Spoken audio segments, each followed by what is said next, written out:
मैं सरकार से ये उम्मीद करती हूँ कि जो नई सरकार आए, सबसे पहले ये कि जो बेरोज़गारी है, ज़्यादा से ज़्यादा जो बच्चे हैं वो बेरोज़गार हैं, तो उनको रोज़गार मिलना चाहिए।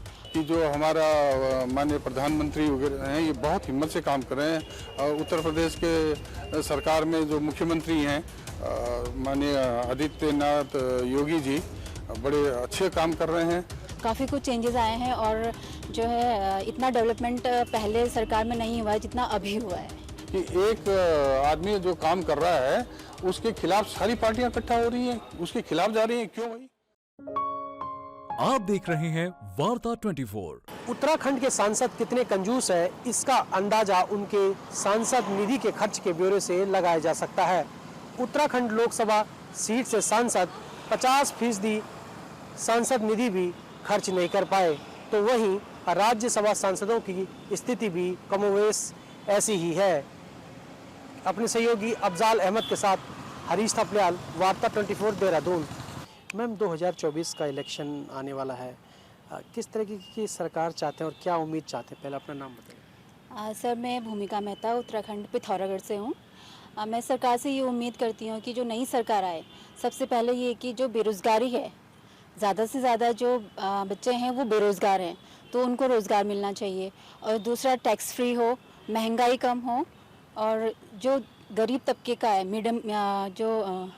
ये मिडिल क्लास है, तो उनको देखते हुए जो है सरकार, मैं चाहूँगी कि सरकार उनको देखते हुए जो है अपने डिसीज़न ले और कुछ अच्छा करके दिखाए, ताकि सबको लगे कि हाँ कि गवर्नमेंट जो है अच्छी है। पीएम मोदी को दोबारा देखना चाहते हैं? आप बिल्कुल सर, देखना चाहेंगे, दोबारा देखना चाहेंगे, क्योंकि उनके रहते हुए जो है काफ़ी कुछ चेंजेस आए हैं और जो है इतना डेवलपमेंट पहले सरकार में नहीं हुआ है जितना अभी हुआ है। तो उम्मीद तो मैं यही चाहूँगी कि सरकार कोई भी बने, मैं किसी एक पक्ष का वो समर्थन नहीं करूँगी, लेकिन ये है कि चाहती हूँ कि सरकार जो है ऐसी सरकार हो जो मिडिल क्लास से लेकर बेरोज़गारी से लेकर सबको ध्यान में रखते हुए जो है सबके हित में कार्य करे। सर, ये बताइए, 2024 का लोकसभा इलेक्शन है, नई सरकार से आप क्या उम्मीद आपको है? अच्छा, नमस्कार, मैं ठाकुर रंजीत सिंह कैंतुरा देहरादून से हूँ। और जहाँ तक आपने ये लोकसभा के चुनाव के बारे में पूछा, हमारा मेन मकसद जो होता है जनता का चुनाव से ये होता है कि हमारे देश के अंदर, हमारे प्रदेश के अंदर विकास आए, और विकास आए जो जिस जगह का है। जैसे पहाड़ों में है तो पहाड़ के मुताबिक उसमें विकास होना चाहिए, न कि प्लेन्स के मुताबिक। एक उदाहरण आपको मैं देना चाहूँगा, देहरादून के सहारनपुर चौक से घंटाघर आने में 1 घंटा लग रहा है, क्योंकि ट्रैफिक इतना ज़्यादा हो गया है। वहाँ आप कहेंगे जी सीट बेल्ट बांधो, दिल्ली में तो ठीक है, यहाँ तो गाड़ी नहीं चल पा रही। तो ये कहना मतलब यहाँ के विकास जो हो वो यहाँ के मुताबिक होना चाहिए। हम सरकार से यही चाहेंगे कि देश के अंदर विकास हो, सरकार की ताकत बढ़े, सरकार हिम्मत वाले हों और देश दुनिया के रखवाले हों, वो स्वार्थ उसमें ना हो। जैसे मैं ये ज़रूर कहना चाहूँगा, आज की वर्तमान सरकार में जो हमारे प्रदेश है, प्रदेश में तरक्की तो हो रही है, ये नहीं कह सकते कि तरक्की नहीं, तरक्की सब जगह हो रही है, विकास सब जगह हो रहे हैं। लेकिन साथ साथ में कुछ लोग जो हैं मन से विकास में शामिल नहीं होते, चाहे वो नेतागण हो, चाहे वो अधिकारीगण हो, और फिर जनता भी उसमें सहयोग नहीं ले, क्योंकि जनता का सहयोग ले ही नहीं रहे हैं कोई। हमारे टाइम में था, हम लोग जनता के साथ में, सरकार के साथ में मिल के काम करते थे, ट्रैफिक हम लोगों ने संभाल रखा था, ये सारी चीज़ें सीखते थे, स्कूल कॉलेज में जाके बच्चे आते थे, उनको प्रोत्साहन मिलता था। लेकिन आज वो चीज़ नहीं है। तो देश के अंदर जो सरकार आएगी, अभी सरकार बहुत अच्छी चल रही है, मेरा ये निजी तौर पे मानना है कि जो हमारा माननीय प्रधानमंत्री वगैरह हैं, ये बहुत हिम्मत से काम कर रहे हैं। उत्तर प्रदेश के सरकार में जो मुख्यमंत्री हैं माननीय आदित्यनाथ योगी जी बड़े अच्छे काम कर रहे हैं। अब ये ज़रूर है कि जहाँ पर कोई आदमी कुछ काम करेगा तो उसमें अच्छाई बुराई दोनों चीज़ें आती हैं, पर हमें ये देखना है कि अच्छाई किस में ज़्यादा है और बुराई कितना कम हो सकती है।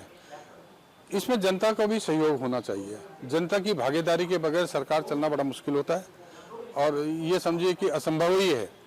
लेकिन जनता का सहयोग से अगर सरकार चल रही है, वो सरकार हर महीने में आध्यात्मिक से लेके, राजनीतिक से लेके, शिक्षा से क्षेत्र में सब चीज़ें ज़रूरी हैं।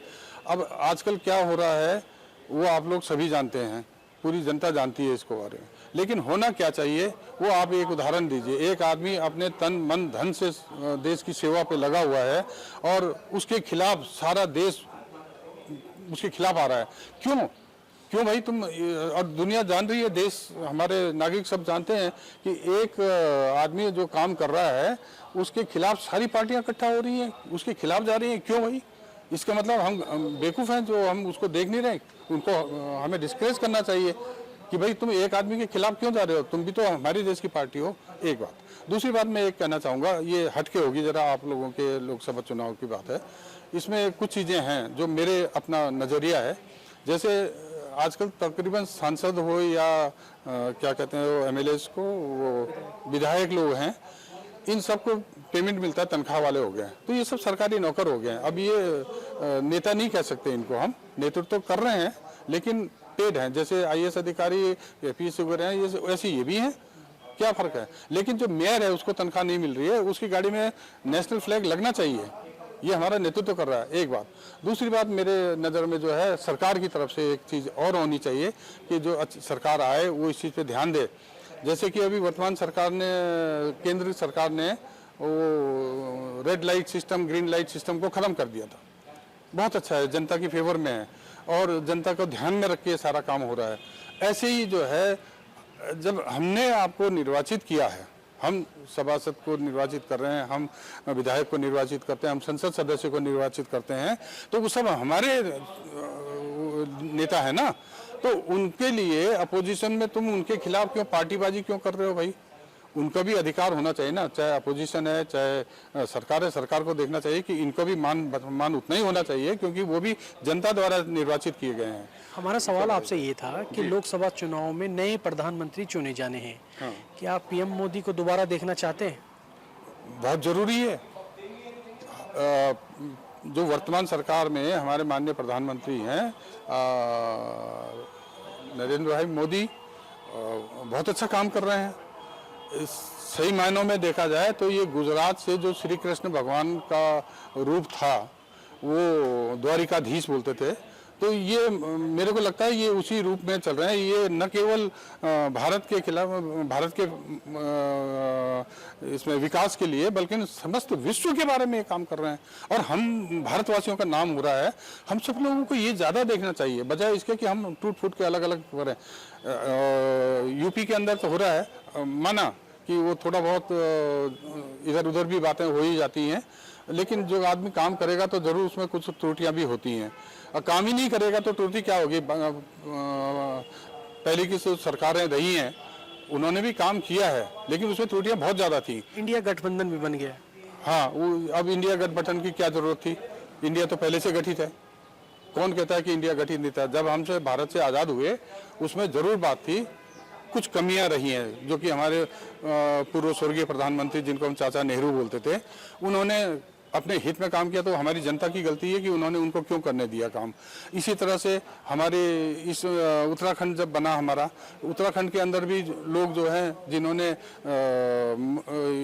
अपनी आत्मा परमात्मा के सपूत करी है, शहीद हुए हैं, उन लोगों के विचार से ये उत्तराखंड नहीं बन पा रहा है क्योंकि सरकार जो है उसमें। तो निर्वाचन आयोग को भी मजबूत करना पड़ेगा और पार्टीबाजी को खत्म करना पड़ेगा और देश के हित में, राष्ट्र के हित में काम होना चाहिए और प्रदेश हित में काम होना चाहिए। यही मैं सबसे निवेदन करूंगा। बहुत बहुत धन्यवाद आपका। आप देख रहे हैं वार्ता 24।